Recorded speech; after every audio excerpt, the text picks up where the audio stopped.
মুহাম্মাদুর রাসূলুল্লাহ ফাকাদ ইউমিনু, বরং মুহাম্মাদুর রাসূলুল্লাহ ঈমান। যখন এই হিন্দু ব্যক্তি করবে মুহাম্মাদুর রাসূলুল্লাহ সাল্লাল্লাহু তাআলা আলাইহি ওয়াসাল্লাম, সঙ্গে সঙ্গে হিন্দু ব্যক্তিটা মুমিন হয়ে যাবে। সুবহানাল্লাহ। 5 মিনিটের নামাজ পড়ে নাই, রোজা রাখে নাই, হজ করে নাই, যাকাত দেয় নাই, শরীয়তের কোনো কর্মই সে করে নাই, এই যে ব্যক্তিটাকে হুজুর বলেন বেহেশতি, ফিকহের কিতাবও বলে বেহেশতি, সুন্নি উলামায়ে আহলে সুন্নাহ বলে বেহেশতি। আপনাদের কাছে জানতে চাই, লোকটা যে বেহেশতি হইল, কোন আমল তো করে নাই, তো আমল দিয়া বেহেশতি হইল না ঈমান দিয়া বেহেশতি হইল? সে ঈমান নবী মুহাম্মদ রাসূলুল্লাহ। হে আমার দোস্ত, আর ডাক দেওয়ার সময় নেই। যদি বা তাদেরকে আপনি ডাকেন, ইয়াহলিফুনা বিল্লাহি মা ক্বালু, তারা আমি আল্লাহর নামে শপথ করে বলবে, আল্লাহর নামে আমি রবের নামে, খোদার নামে শপথ করে বলবে যে আমরা আপনার শানে বেয়াদবি করি নাই, গায়েবকে অস্বীকার করি নাই। আল্লাহ পাক ফরমায়, দোস্ত গো, এদেরকে যদি ডাকেন এরা স্বীকার করবে না, এরা অস্বীকার করবে, তাই আমি রব হইয়া সাক্ষ্য দিচ্ছি, ওয়ালাকাদ ক্বালু কালিমাতাল কুফর, দোস্ত গো, আপনার শানে এরা বেয়াদবি করেছে, এরা কুফরি করেছে, আপনার শানে এরা গায়েবকে অস্বীকার করেছে।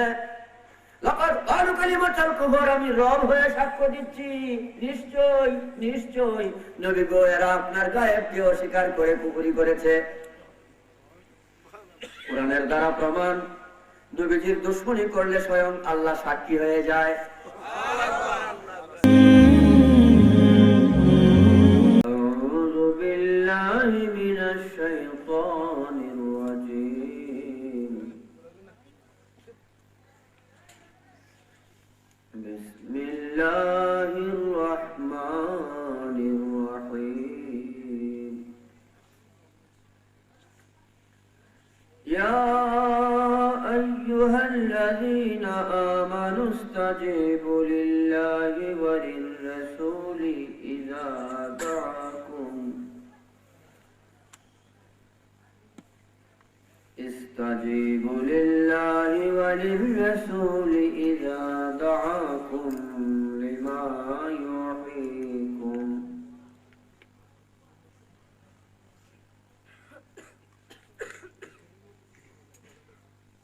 وقال أيضا في كلام المجيد والفرقان الحميد، قل إنما أنا بشر مثلكم صدق الله العظيم وصدق رسوله النبي الكريم الآمين.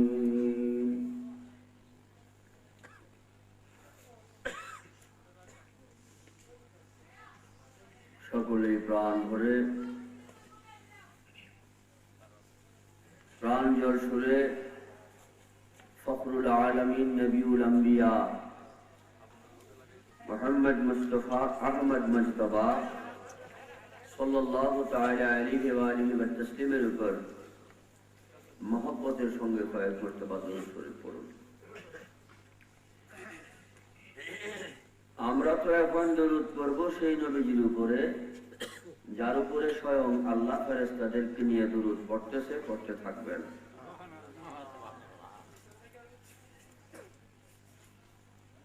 হুজুর ফরমান, মান সাল্লা আলাইয়া ওয়াজাবাত লাহুম শাফাআতি, যারা মহব্বত করে আমি নবীর উপর দরুদ পড়বে তাদের নসিবে আমি নবীর শাফাআত ওয়াজিব হয়ে যাবে। জাহান্নাম হারাম হয়ে জান্নাত তার জন্য ওয়াজিব হবে, হুরজুল মান তার জন্য পাগল পার হয়ে থাকবে। আসুন সেই ফখরুল আলামিনের উপর মহব্বত করে কয়েক মর্তবা দরুদ শরীফ পড়ি। সাল্লি আলা صل على محمد صل على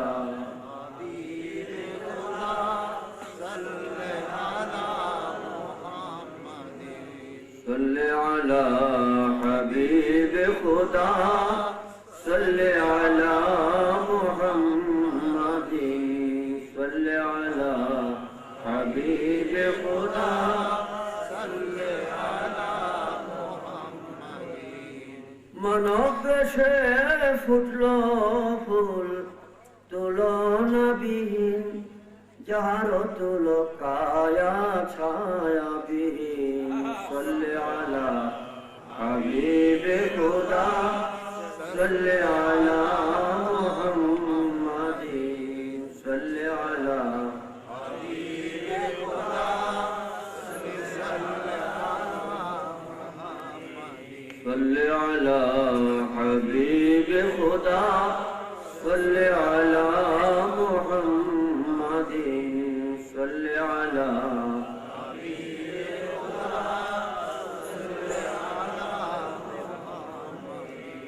प्रेम बागाने बजाओ रे मन एस्कर बीन धीरे धीरे नूरे नूरी होइबे एक दिन सल्ले अला सल्ले अला मुहम्मद सल्ले अला हबीब खुदा सल्ले अला अंबिया औलियारा जे नामे बिलिन से नामे मरिते डाकी आमीन आमीन सल्ले अला हबीब खुदा सल्ले अला मुहम्मद सल्ले अला हबीब खुदा सल्ले अला मुहम्मद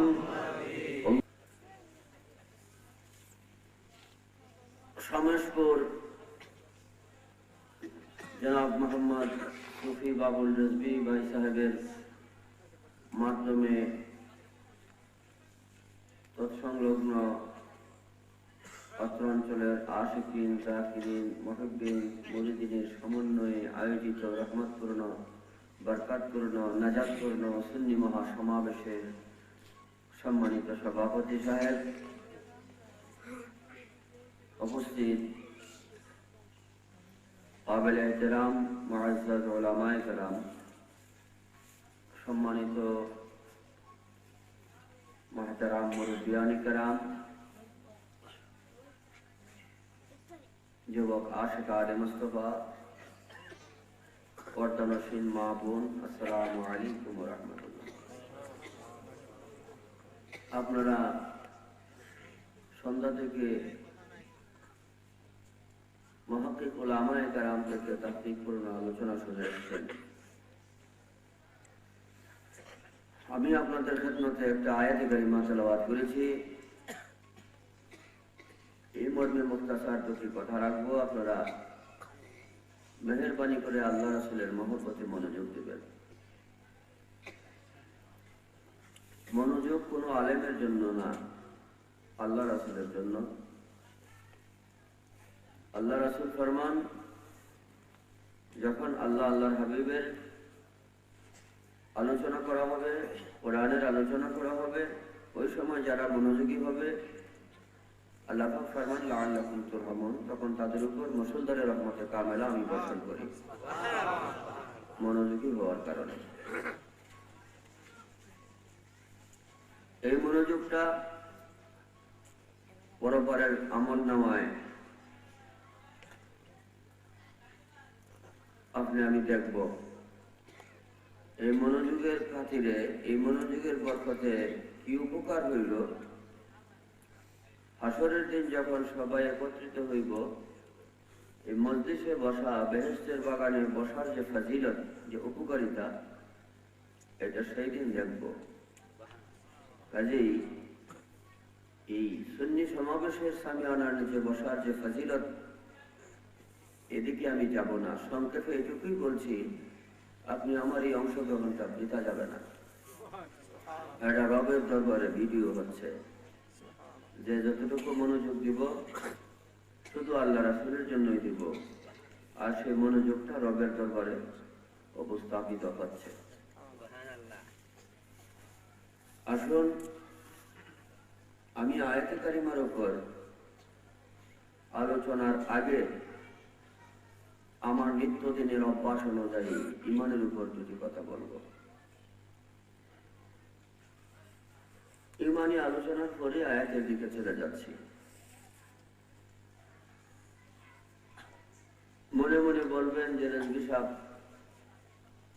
যেখানে আলোচনা করে আগে ইমানটাকে উনি বাদ দেয় না, এটা যেন ওনাকে করতেই হয় যে কি একটা রূপ হয়ে গেল। না, এটা রূপ না, এটা রবের নির্দেশ। যে কোনো আলোচনার আগে ইমানই আলোচনা করা ফরজ, কারণ ইমান ছাড়া আপনি আমার কোরআনের যত তাফসীর করি, যত আমলই করি, কোনো আমল কবুল হবে না যদি ইমান না থাকে। তাহলে সেই ইমান বিষয়টা কি বোঝা প্রয়োজন। একটা মানুষ নামাজ পড়ে না,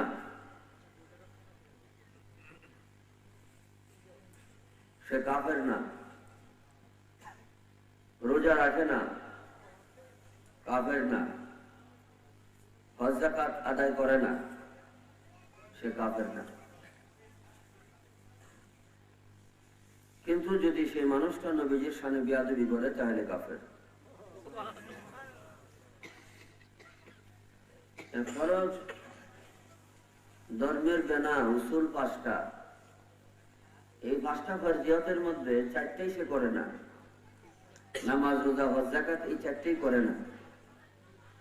এই 4টা কর্ম না করার কারণে কোরআন হাদিস ফাঁকা থেকে কোন আলেম তাকে কাফের ফতোয়া দিতে পারবে না। কিন্তু এই ব্যক্তি যদি নবীজির একটা গুণকে অস্বীকার করে বা নবীজির শানে সামান্যতম বেয়াদবি বলে, সঙ্গে সঙ্গে কি হয়ে যাবে? কাফের হয়ে যাবে। তাহলে বোঝা গেল এই নামাজ রোজার চেয়েও হুজুর পাকের শানের গুরুত্ব অনেক বেশি। মাসলা বুঝে গেছে না?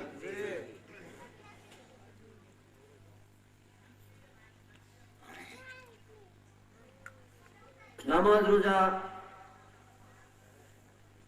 এটা যদি ইমান হইতো, নামাজ রোজা যদি ইমান হইতো, যে ব্যক্তি নামাজ রোজা পড়ে না তাকে কাফের ফতোয়া দেওয়া হইতো। খুব বুঝবেন, আমি ছোট ছোট কথা বলছি। যে নামাজ পড়ে না, রোজা রাখে না, হজ করে না, যাকাত দেয় না, তাকে কাফের ফতোয়া দেওয়া যাবে? কেন দেওয়া যাবে না? এই জন্য দেওয়া যাবে না যেহেতু তার মধ্যে কি আছে? ইমান আছে। ইমানের কারণে আমলের ত্রুটির জন্য কাফের ফতোয়া দেওয়া যায় না। কাজেই ইমান অত্যন্ত গুরুত্বপূর্ণ সম্পদ। যে সম্পদটা আপনি আমার জিন্দগিতে থাকা অবস্থা জরুরি, এই জিন্দগি থেকে বিদায় নেওয়ার পরে কবরেও জরুরি, হাসরেও জরুরি, ফুলসেরাতও জরুরি, সর্বাবস্থায় ইমান থাকা জরুরি। যতক্ষণ আমরা বেঁচে আছি ততক্ষণ পর্যন্ত আমাদের মধ্যে নামাজ রোজা আছে, শরীয়তের কর্ম আছে। যখন ইন্তেকাল করব, আমাকে নামাজের হুকুম ছেড়ে দিবে, রোজার হুকুম ছেড়ে দিবে, হজের হুকুম ছেড়ে দিবে, যাকাতের হুকুম ছেড়ে দিবে, কিন্তু ইমানের হুকুম আমাকে ছাড়বে না। ইমান জিন্দা অবস্থায়ও থাকা ফরজ, মুর্দা অবস্থায়ও থাকা ফরজ, কবরেও থাকা ফরজ, হাসরেও থাকা ফরজ, সর্বাবস্থায় ইমান থাকা ফরজ। নামাজ সর্বাবস্থায় থাকা ফরজ না। মানুষটা যতক্ষণ জিন্দা ততক্ষণ নামাজ ফরজ। শুধু তাই না, আবার সবার জন্য নামাজ ফরজ না। যেমন নাবালক ব্যক্তির জন্য নামাজ ফরজ না, রোজা ফরজ না। যারা বয়স্ক, প্রাপ্ত বয়সের অধিকারী, তাদের জন্য নামাজ ফরজ। আর প্রাপ্ত বয়স্ক যারা, তাদের সবার জন্য নামাজ রোজা ফরজ না। যারা ধনী, রোজা হজ যাকাত যারা ধনী তাদের জন্য খরচ, যারা গরিব তাদের জন্য খরচ না। কিন্তু ঈমান এমন একটা সম্পদ, নাবালক, সাবালক, ধনী, গরিব সকলের জন্য সর্বাবস্থায় খরচ। এটা কি জিনিস যেটা সবার জন্য খরচ, যেটা দুনিয়াতেও দুনিয়া থাকতে ঈমান থাকতে হবে, কবরে গেলে ঈমান থাকতে হবে, হাসরে গেলে ঈমান থাকতে হবে। সেই ঈমানটা কি ধন, সেটা কি? গভীর মনোযোগ। আমি এক কথা বলছি, সেই ঈমান এমন পরম ধন, সেই ঈমান এমন পরম ধন যে ঈমান মানুষের সবসময় সঙ্গী হয়ে থাকে। সেই ঈমান সম্পর্কে কোরআনে কারিমে ফরমান, আন-নাবিয়্যু আওলা বিল মুমিনিনা মিন আনফুসিহিম। ঈমান এমন এক পরম ধন, যে পরম ধন মানুষের সাথে থাকে। তিনি হইলেন নবী কামলেওয়ালা মুহাম্মদুর রাসূলুল্লাহ সাল্লাল্লাহু আলাইহি ওয়াসাল্লাম। এই ঈমান শুধু মানুষের সাথে থাকে তাই না, মানুষ যখন দুনিয়া থেকে বিদায় নেবে, এই ঈমান মানুষের কবরে গিয়ে সাথী হবে। পিতা মাতা, ভাই বোন, আত্মীয় স্বজন, যত আদরের সন্তানাদি, বন্ধু বান্ধব থেকে শুরু করে যত আপনজন আছে, কবর দেশে যখন নিয়ে যাবে, শুধু কবর পার পর্যন্তই যাবে, এর চেয়ে বেশি আর সঙ্গী হবে। সেই একাকী ঘরে কবরে যিনি সঙ্গী হবেন, যার নূরে কোরআন কবরখানা নুরানি হয়ে যাবে, আলোকিত হয়ে যাবে, সেই ঈমান হইল নবী মুহাম্মদুর রাসূলুল্লাহ সাল্লাল্লাহু আলাইহি ওয়াসাল্লাম। আজকে যদি কোনো ব্যক্তিকে আমরা ঈমানদার বানাইতে চাই, মুমিন বানাইতে চাই, একটা হিন্দু ব্যক্তিকে মুমিন বানাইতে গিয়ে যদি বলি যে বাজি আপনি মুমিন হইতে আসছেন, নামাজ পড়েন, রোজা রাখেন, হজ করেন, যাকাত দেন, টুপি পরেন, দাড়ি রাখেন, শরীয়তের যত কর্ম আছে, যত আমল আছে, সব কয়টা আপনি করেন, মুমিন হয়ে যাবেন। সে সব কয়টা কর্ম সে করেছে মুমিন হওয়ার জন্য। নামাজ, রোজা, হজ, যাকাত, টুপি, দাড়ি, পাগড়ি, ঢিলা, কুলু, কাটা, সিদা, ওয়াকাবা, জুব্বা থেকে শুরু করে যত আমল আছে, সমস্ত আমল করেছে কি হওয়ার জন্য? মুমিন হওয়ার জন্য। বলেন সে মুমিন হবে? হবে না। ফতোয়ার কিতাবে পরিষ্কার রয়েছে, লা ইউমিনু আহাদুন লিকুল্লি জামিল ইবাদত। কোন ব্যক্তি যদি জামিয়া ইবাদত করে, জগতের সমস্ত ইবাদত, বন্দেগী, রিয়াজত, মুরাকাবা, মুশাহাদা থেকে শুরু করে সমস্ত আমল করে মুমিন হওয়ার আশায়, সে কখনো মুমিন হইবে না। কারণ আমল মুমিন না, আমল ঈমান না, ইবাদত ঈমান না। ইবাদত এক জিনিস, ঈমান আরেক জিনিস। আমল এক বিষয়, ঈমান আরেক বিষয়। তাই আসুন, সেই ঈমান, সেই ঈমানের পরিচয় কি? কি দিয়া এই হিন্দু ব্যক্তিকে মুমিন বানাবো? এত সব আমল করেছে, মুমিন হয় নাই। এবার তাকে বললাম, বাজে এই সমস্ত আমল দিয়া যেহেতু আপনি মুমিন হন নাই, কোরআন শরীফ পড়েন। কোরআন শরীফ পড়েছে, হবে মুমিন? অনেক হিন্দু ভদ্রলোক কোরআন পড়েছে, ভারতের গান্ধী বাবু পড়েছে, গিরিশচন্দ্র পড়েছে, ঈশ্বরচন্দ্র বিদ্যাসাগর পড়েছে কোরআন, কিন্তু মুমিন না। অনেক বিধর্মীর মাথায় টুপি আছে, মুখে দাঁড়িয়ে আছে, জুব্বা আছে, কিন্তু মুমিন না। যেহেতু এগুলো ঈমান না, এগুলো আমল, আমল দিয়া মুমিন হয় না। এবার বললাম, বাজি করেন, লা ইলাহা ইল্লাল্লাহ, লা ইলাহা ইল্লাল্লাহ, লা ইলাহা ইল্লাল্লাহ, লা ইলাহা ইল্লাল্লাহ, লা ইলাহা ইল্লাল্লাহ, লা ইলাহা ইল্লাল্লাহ। 5 লক্ষ বার বলুন লা ইলাহা ইল্লাল্লাহ। মুমিন হওয়ার জন্য 5 লক্ষ বার লা ইলাহা ইল্লাল্লাহ পড়েছে। মুমিন হওয়ার জন্য লা ইলাহা ইল্লাল্লাহ পড়েও সে মুমিন হবে না। কেন? লা ইলাহা ইল্লাল্লাহ ঈমান না। যেবার প্রশ্ন, লা ইলাহা ইল্লাল্লাহ ঈমান নয় কেন? লা ইলাহা ইল্লাল্লাহ এর অর্থ হলো আল্লাহ ছাড়া মাবুদ নাই, আল্লাহ ভিন্ন মাবুদ নাই। এর অর্থ কি?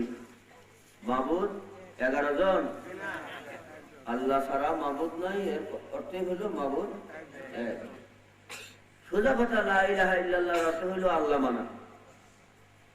সহজ কথা হলো লা ইলাহা ইল্লাল্লাহর অর্থ আল্লাহ মানা। তো আল্লাহকে সব জাতি মানে না, এমন কোন জাতি আসেনি যে আল্লাহ মানে না?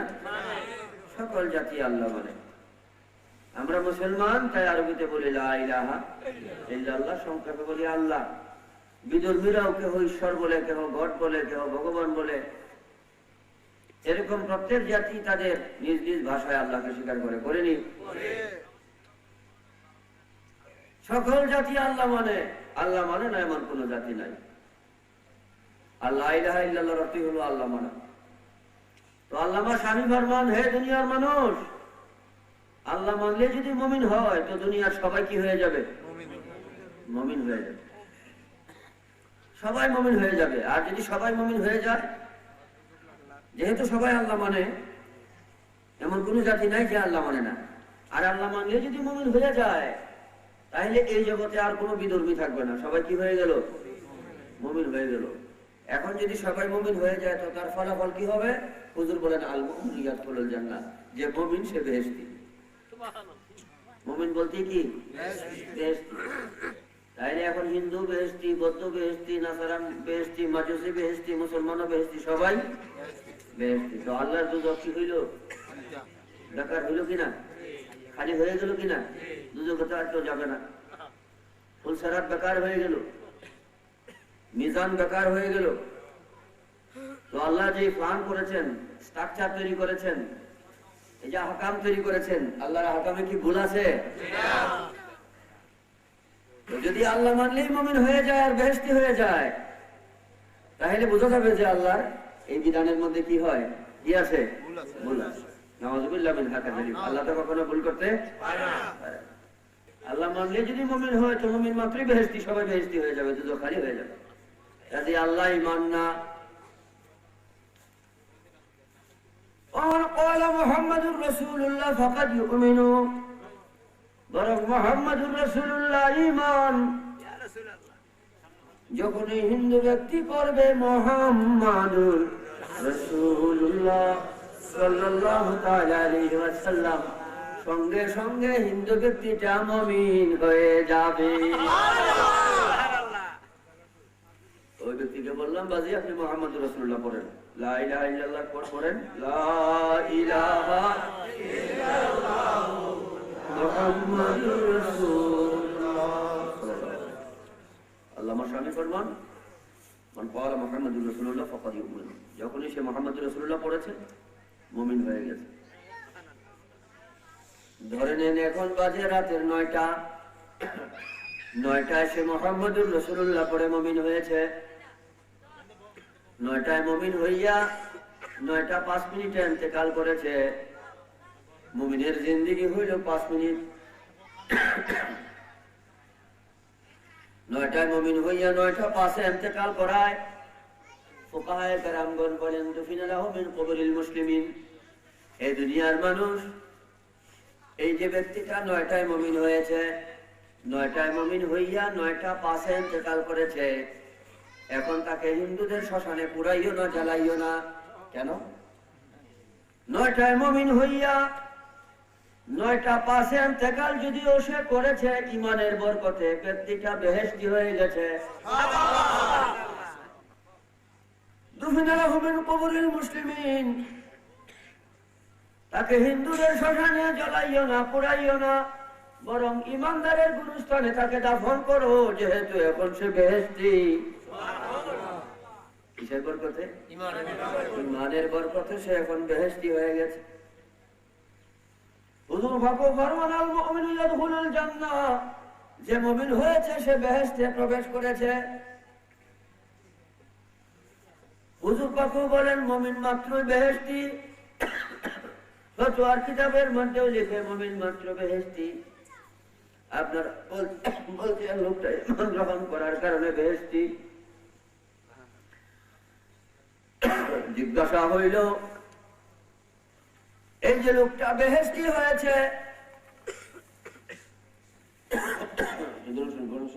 দুনিয়া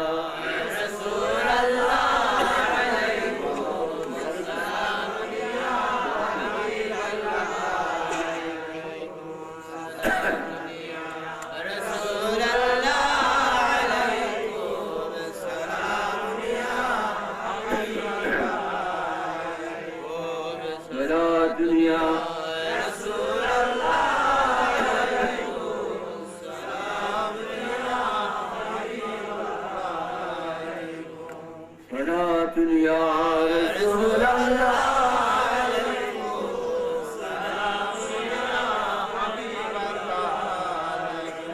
শব্দ নাই মোর জারিতে তোমার দ্বারে বেদনার স্বর পৌঁছাইব কি করে সালাতুন ইয়া রাসূলুল্লাহ আলাইকুম সালামুন ইয়া হাবিবাল্লাহ আলাইকুম সালাতুন ইয়া রাসূলুল্লাহ আলাইকুম সালামুন ইয়া হাবিবাল্লাহ মদিনারি মাঠে যদি হইতাম নূর নবীকে সিনায় ধরে রাখিতাম সালাতুন ইয়া রাসূলুল্লাহ আলাইকুম সালামুন ইয়া হাবিবাল্লাহ সালাতুন ইয়া রাসূলুল্লাহ আলাইকুম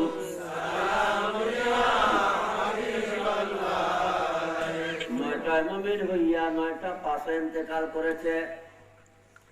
5 মিনিটের নামাজ পড়ে নাই, রোজা রাখে নাই, হজ করে নাই, যাকাত দেয় নাই,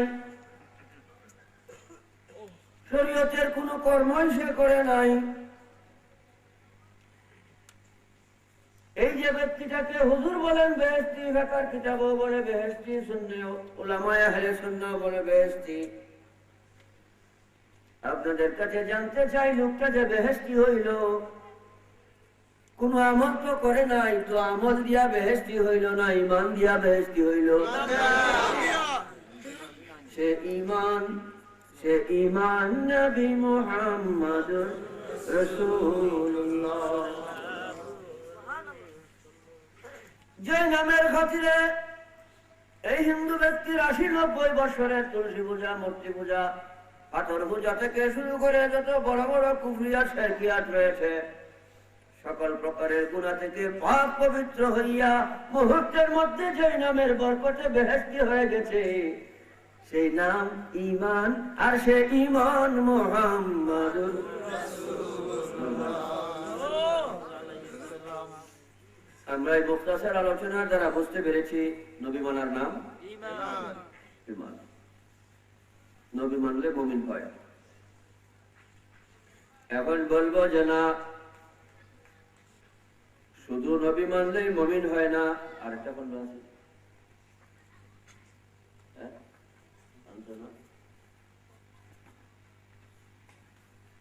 শুধু নবী মানলে মুমিন হয় না,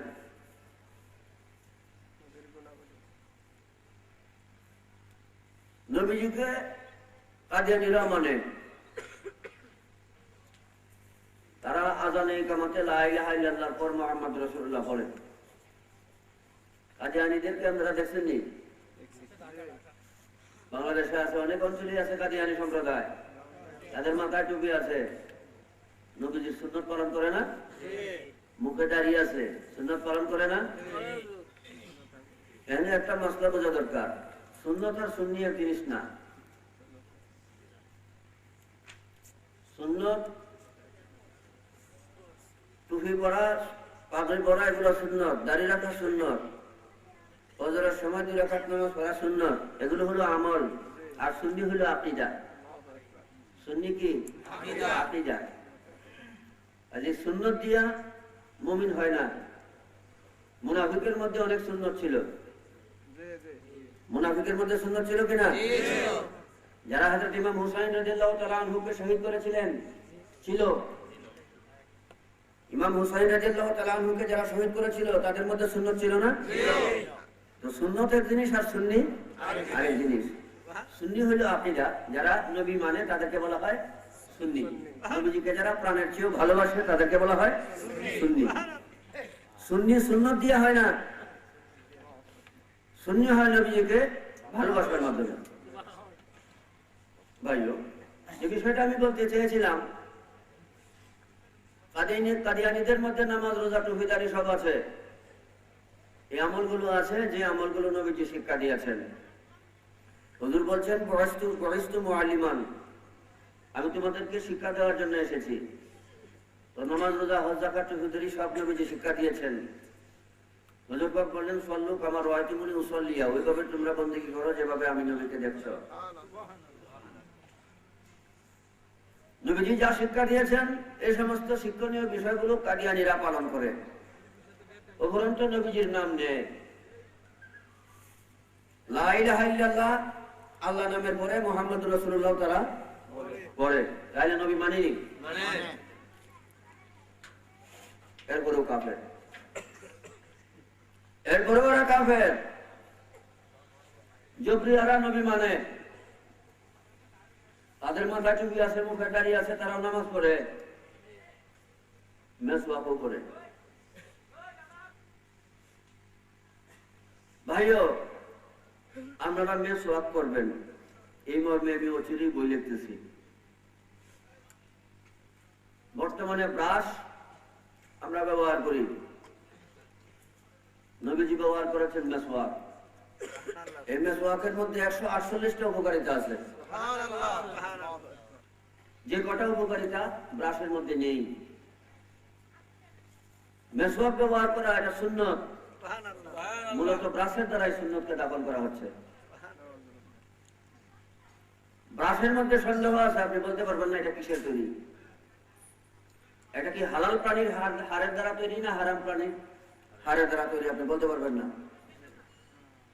কিন্তু মেসওয়াকের মধ্যে কোনো সন্দেহ নাই, বরং এটা ব্যবহার করা হুজুর পাকের সুন্নত, এবং বারে বারে তিনি নির্দেশ দিয়েছেন এই মেসওয়াকের উপর। মেসওয়াকের অনেক ফজিলত, অনেক উপকারিতা, অনেক বরকত রয়েছে। যাই হোক, আমি বলতে চেয়েছিলাম ওরা মেসওয়াক করে, যে বিয়ারা মেসওয়াক করে,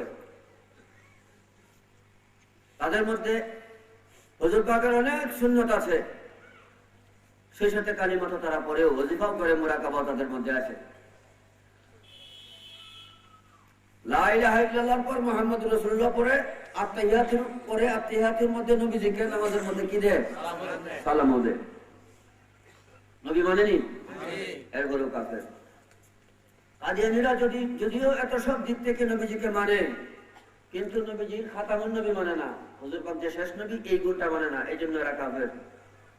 আমি বলতে চাচ্ছি, শুধু নবী মানলেই হবে না, নবী এবং নবীর যত গুণাবলী আছে, হুজুর পাক সহ হুজুর পাকের যাবতীয় গুণাবলীকে সর্বগুণে মানার নাম ঈমান। শুধু নবী মানলাম কিন্তু নবীর একটা গুণ মানলাম না, সে মুমিন না। নবী মানা তখনই হবে যখন নবীকে নবীর যাবতীয় গুণ সহ সর্বগুণে মানা হবে। কিতাবের মধ্যে রয়েছে, মান আমানা বিহি ওয়া কুল্লি সিফাতিহি ফাহুয়া মুমিন। ওই ব্যক্তি মুমিন যে ব্যক্তি নবী পাক সাল্লাল্লাহু তাআলা আলাইহি ওয়াসাল্লামকে তার যাবতীয় গুণ সহ সর্বগুণে মানবে, তখনই সে মুমিন হবে। আমাদের দেশে এমন ভদ্রলোক অনেক দেখা যায় যে নবী মানে, কিন্তু নবীর মিলাদ কিয়াম মানে না, আসেনি? আমার মুসলমান আছে না? হাজির নাজির মানে না, নূর মানে না, গায়েব মানে না, বলে বেড়ায় যে তিনি আপনি আমার মতো সাধারণ মানুষ, মরে মাটির সঙ্গে মিশে গেছে, বলে নাউযুবিল্লাহ। এরা কাফের, এরা মুসলমান না। যারা নবীজির শানে সামান্যতম বেয়াদবি করবে, সে যদি কোন হাফেজ সাহেব হয়, কারি সাহেব হয়, মুফতি সাহেব হয়, মুহাদ্দিস হয়, মুফাসসির হয়, বা বেলায়েতের তবকায় 14 নম্বর কোন ওলি হয়, যেটা গাউসুল আজমের তবকায়, ওইরকমও যদি হয়, একজন গাউসুল আজমের তবকায় 14 নম্বরের তবকায় একজন ওলি হয়, কাফের হয়ে যাবে যদি নবীজির শানে সামান্যতম বেয়াদবি করে বা একটা গুণকে অস্বীকার করে। গাউসুল আজমের উপরের তবকা 13 নম্বর যদি তাবি হয়, তাহলে সে কাফের হবে। 14 নম্বর তার উপরের যে তবকা 15 নম্বর তাবিও যদি হয়, সে কাফের হবে যদি নবীর একটা গুণকে অস্বীকার করে।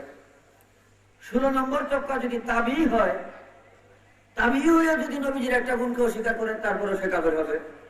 17 নম্বর তবকা যদি সে একজন সাহাবী হয়, তারপরেও সে কি হয়ে যাবে?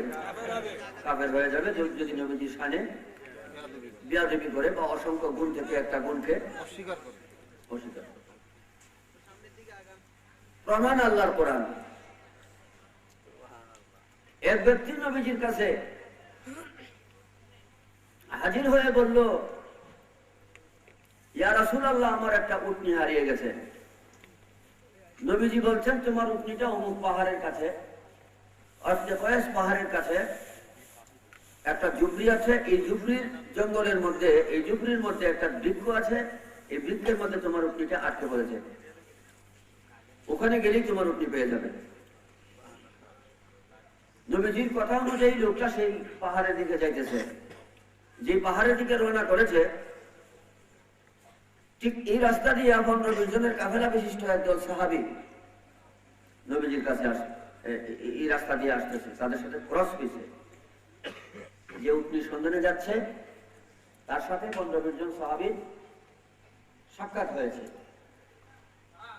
তো সাক্ষাতে এই 15-20 জন সাহাবীর মধ্যে একজন মুরব্বী সাহাবী আছে, যার দুইটা চোখ সাদা চোখ বিশিষ্ট একজন মুরব্বী সাহাবী। সে বলল, এই কোথায় যাও?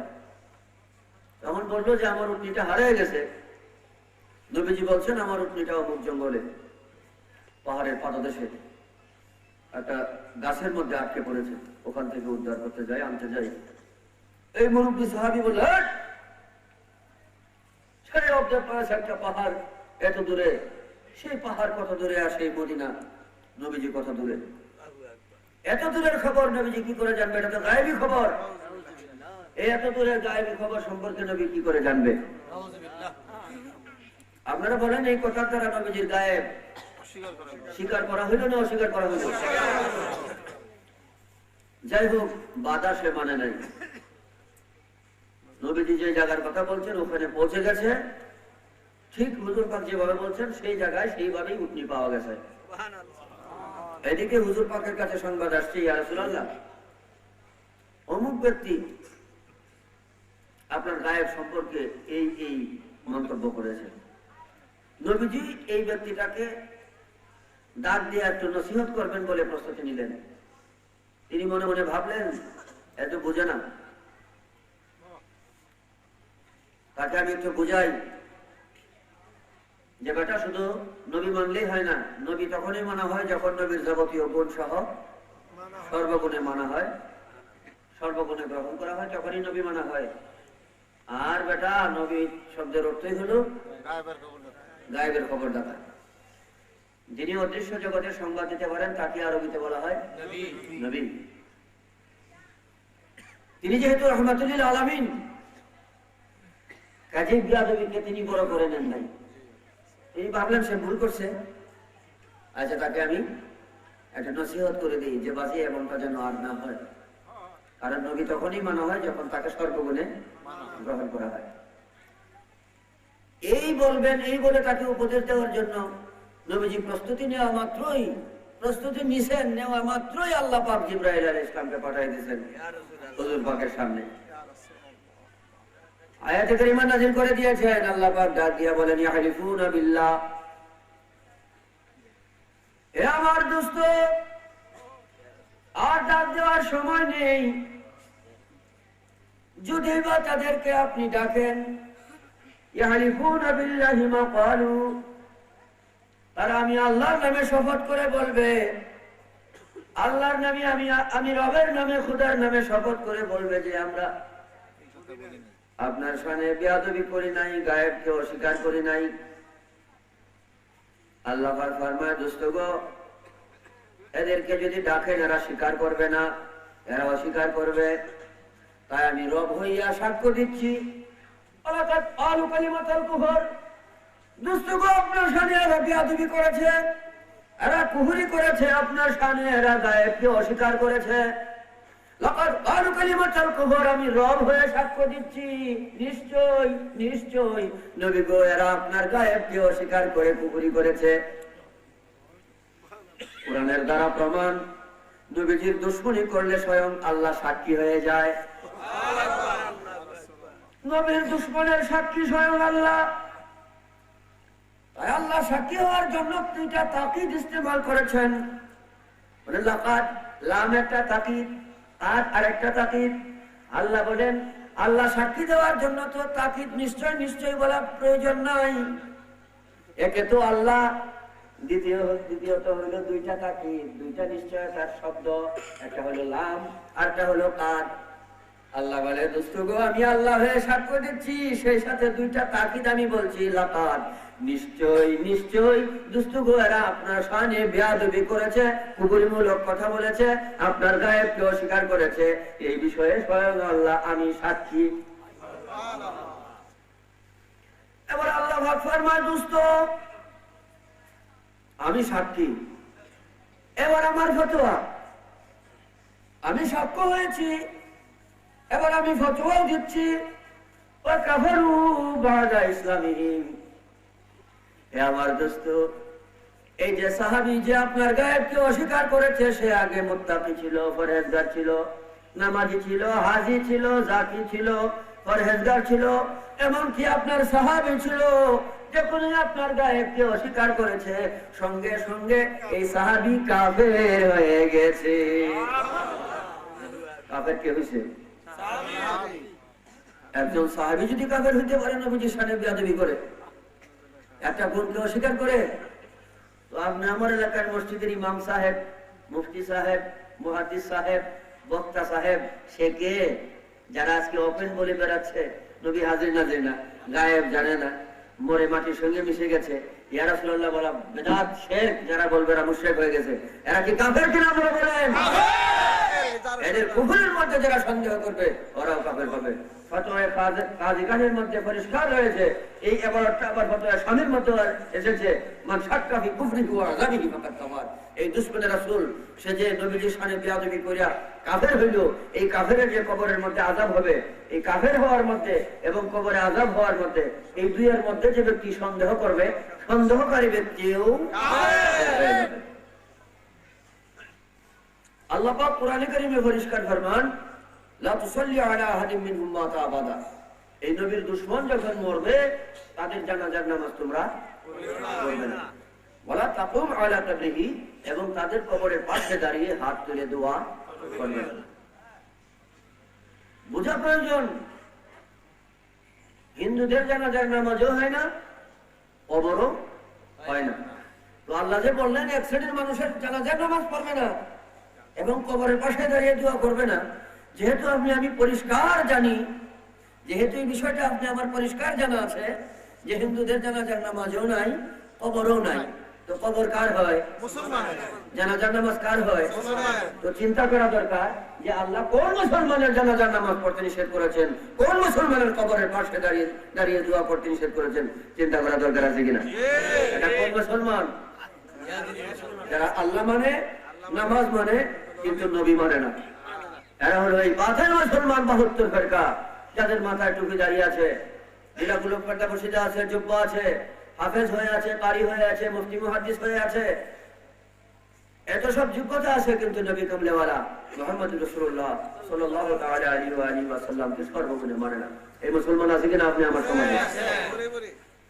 এদেরকে দোষিয়া ভাইও, আমার এই ঈমানী আলোচনার সারাংশ হলো এই যে হুজুর সাল্লাল্লাহু তাআলা আলাইহি ওয়া আলিহি ওয়াসাল্লামকে সর্বগুণে মানার নাম ঈমান।